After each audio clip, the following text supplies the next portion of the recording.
Please lang, kung nagwi-winter po, wag tayong magmaskara tsaka mag-eyeliner. Tingnan nyo. Gago, plasang ako pag yung eyeglasses. Gatay.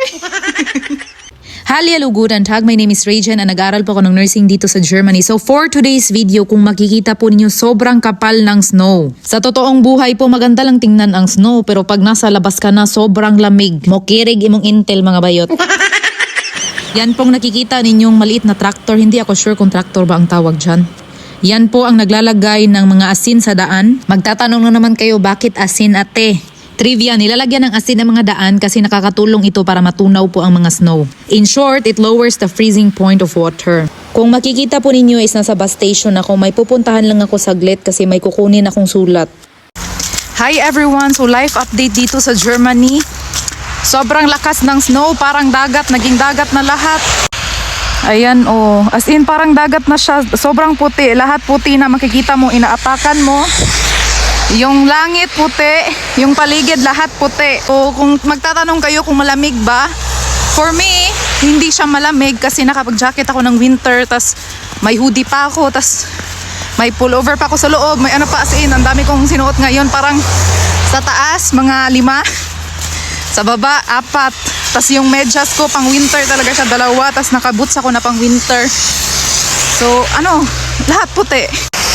Look at that. Diba? O, tingnan nyo. Ayan, naglalakad ako, pina-follow ko lang yung Google Map. Kaya napunta ako dito. Pina-follow ko lang yung Google Map. Hindi ko alam kung tama ba to, no? Ako ra gyud in taon ang naglakaw-lakaw no, tanawa ninyo ako arang footprints ang gakakita. Ako ara pod ding gisunod-sunod ang kaning Google Map navigation kay wala pod ko katuod. Nakaunaw na ko ba og mawala ko diri, kailangan ako balihon akong sanina ana, daghan biya kaning sapaw-sapaw. Pero so far, sa aking paglalakbay dito sa Germany, nawala ako pero nakauwi din naman ako. Tapos na ako doon and hindi nagko-cooperate ang mobile data ko, wala akong signal. So hindi ako makaka-search ng direction. Ang ginagawa ko is chinek ko kung akin ba yung footprint and pina-follow ko lang siya.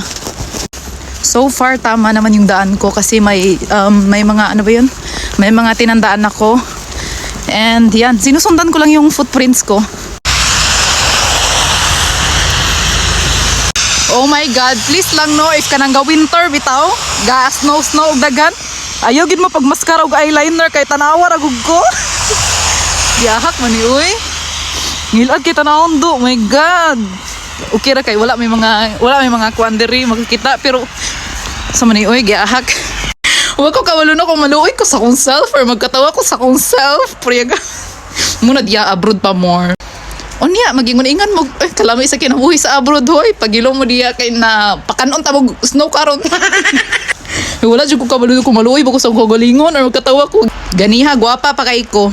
Paguman aning baga kay nga snow no kay murag kog panda gyahak. Ako na lay maulaw ibalik na ko ang dili na gid mabalik ang kaminday. Katawan jud ko ani ba. So gi-erase na nako ang kampat-kampat no. Ang nakapait pag yun kay late ang bus mga 1 hour and akong cellphone dai 5% na lang.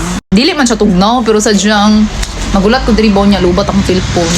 Mao na siya no, dili ipasabot nga pag naa ka sa abroad hayahay na imong kinabuhi. Huy kung kabalo lang mo unsay kamatuoran sa kinabuhi sa abroad. So kung lisod ang kinabuhi sa kuan sa Pilipinas, lisod dai gyapon king kinabuhi diri ha.